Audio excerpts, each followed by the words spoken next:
Hello mga katindera, nandito na naman ang inyong katindiran Mary Jane. For today's video ay mag-unbox naman tayo para sa ating mga paninda sa ating munting sari-sari store. So mga katindera, as you can see, may mga ilan tayong mga item ng sigarilyo. May ilan na yan pinamili ng ating husband. Siya kasi yung namimili para sa sari-sari store natin, kasi pag siya naman yung marunong magmotor, hindi ako magmotor, kaya siya na yung namimili sa ating tindahan para hindi naman maiwan yung tindahan natin. Sayang naman pag iniwan natin yung tindahan natin, yung may mga suki ka nang pumunta sa iyo na ganyang oras, tapos serado ka, sayang naman yung benta. Kaya nahabit na namin yung ako yung nagtitinda, tapos yung asawa ko ay namimili. So, ako na niyan, ako na bahala pag dating niya sa tindahan namin. Kaunti lang naman pinamili niya. Kaya dito sa video na to ay mag-unbox tayo, tapos may ilan tayo na item na i-reveal kung magkano ang pinatong ko sa bawat item. Iilan lang naman, kasi yung nakaraang video ko, mga ilang video ko, nag-reveal naman ako ng ilan ding item kung magkano ang tubo sa ating iba't ibang item. Kaya as you can see, may mga bagong dating, kaya hinanap ko yung magkano yung binili. Yung dati kasi, yung bago pa lang kami nagtinda, tubo lang namin is 2 pesos or 5 pesos. Hindi kami nag-apply ng percentage, yung percent, yung 20%, yung mga ganon. 147 yung puna namin dito guys, tapos 190 ang tinda namin sa isang box, tapos 950 ang stick tinda namin dito. Ito ang daling maubo sa amin dito. Tapos yung Chester cigarette. So pag mag-grocery tayo, hindi i-rim, by box lang, kasi hindi natin afford yung rim. Sila lang 5 box yung lang, mas malaki natin na grocery natin, pamili dito. Tapos 128 yung puhunan nito. Minsan lang naman may bumili na per box, kadalasan may stick lang. Tinda natin dito guys is 8 per stick.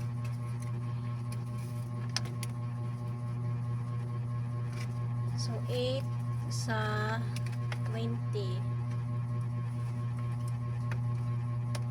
160. Tapos minus 128. So may 32 tayo na tubo nito. Okay na. Mas malaki pag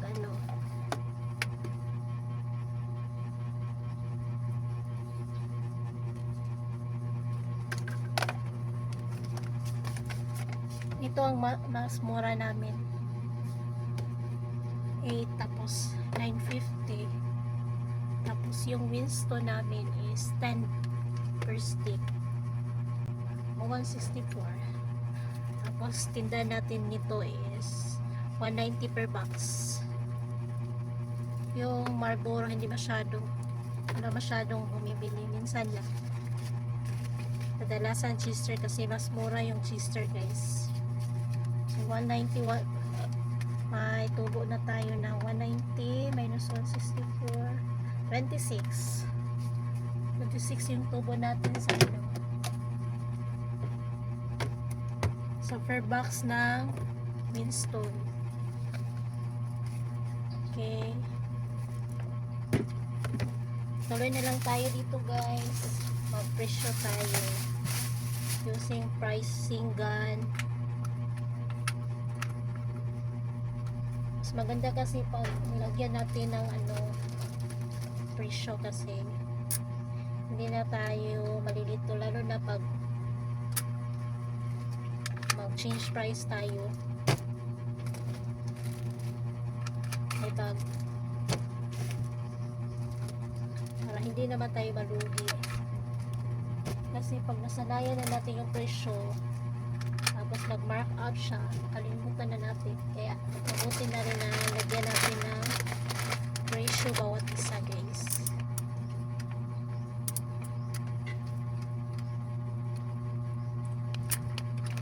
Ito 20 pesos.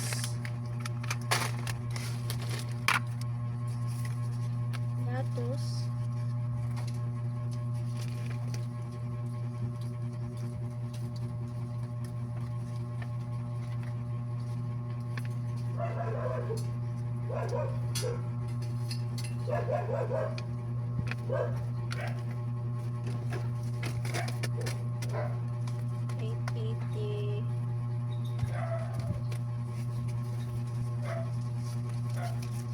Ito 6 pesos yung tubo natin dito guys. Sa ang puhunan natin is 8.80.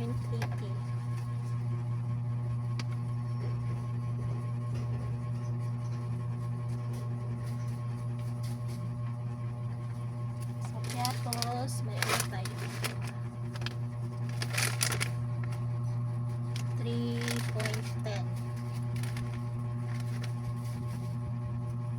4.10 pala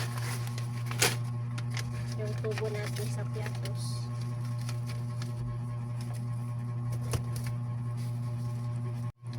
May naghanap kanina guys na Nescafe 25 grams, tapos wala akong stock kasi minsan lang naman maghanap yung may naghanap ng Nescafe 25 grams, kaya pinabili ko na lang yung asawa ko na Nescafe. Tapos yung binili niya 20 gram 24 point ano yun, 24.50 yata yun. Tapos price tayo dito ng tubuan na lang natin ng 5 peso. 31 ang bukta natin dito guys. Isa na naman maghanap ng 25 grams. Tatlo yung binili niya guys. Ang cute. Ngayon ko lang to nakita. Nasanayan ko dati 25 grams. Medyo malaki pa yun.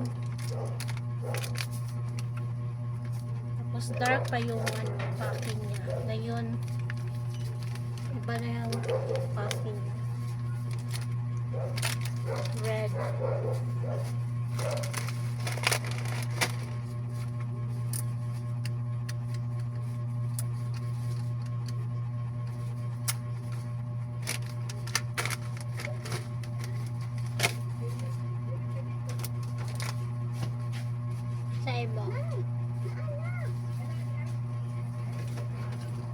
Nara ko dere. Ano ka orange dye? Ah, wala. Wala pa. Ay lollipop po tayo. Sprite na lang. Sprite ra na kay para matingal na si Dindin. Inom naman na siya Sprite. Lollipop. Pinakabok. Sa usa mo say. Si Dindin na dili ako. Kailangan mo na siya na 6. juice di ay. Palit sa juice. Kanin ni usa day juice. Saka juice. Apple, nasty. Nestle apple ko na. Apple ba na yaw? 25 ug 6 mora. 31.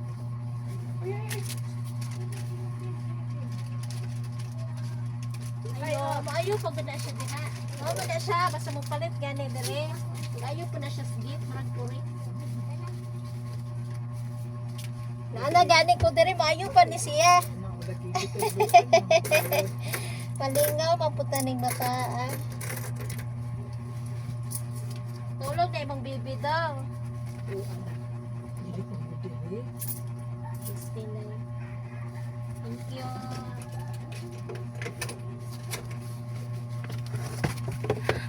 May bumili guys. Yung kapitbahay natin.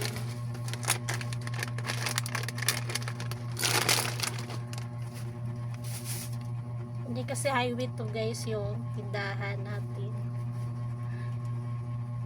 Papasok ka pa lang. Parang ano lang, skina. Tawag dun sa Tagalog.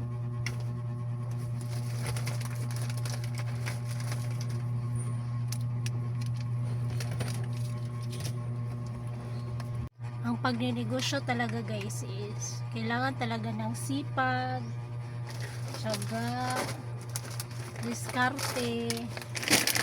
Yan talagang puhunan guys pag magnegosyo tayo.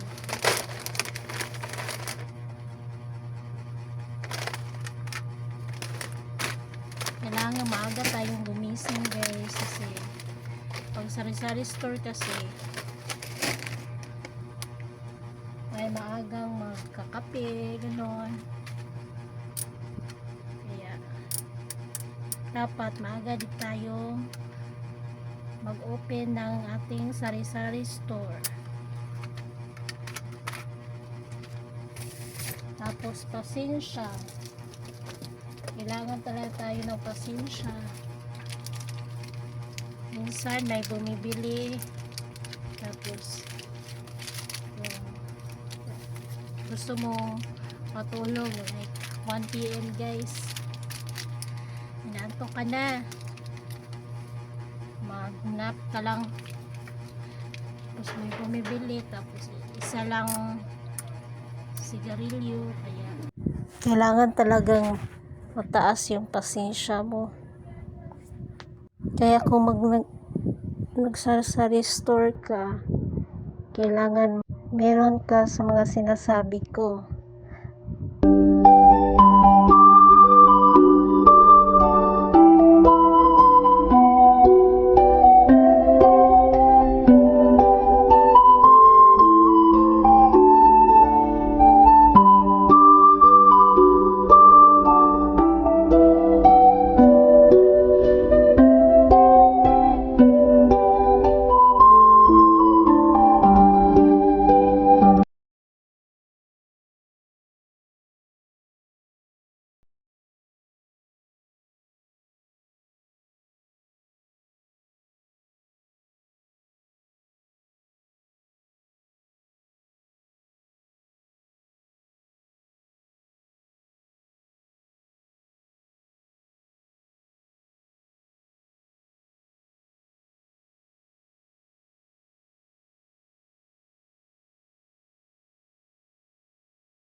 Thank you for watching.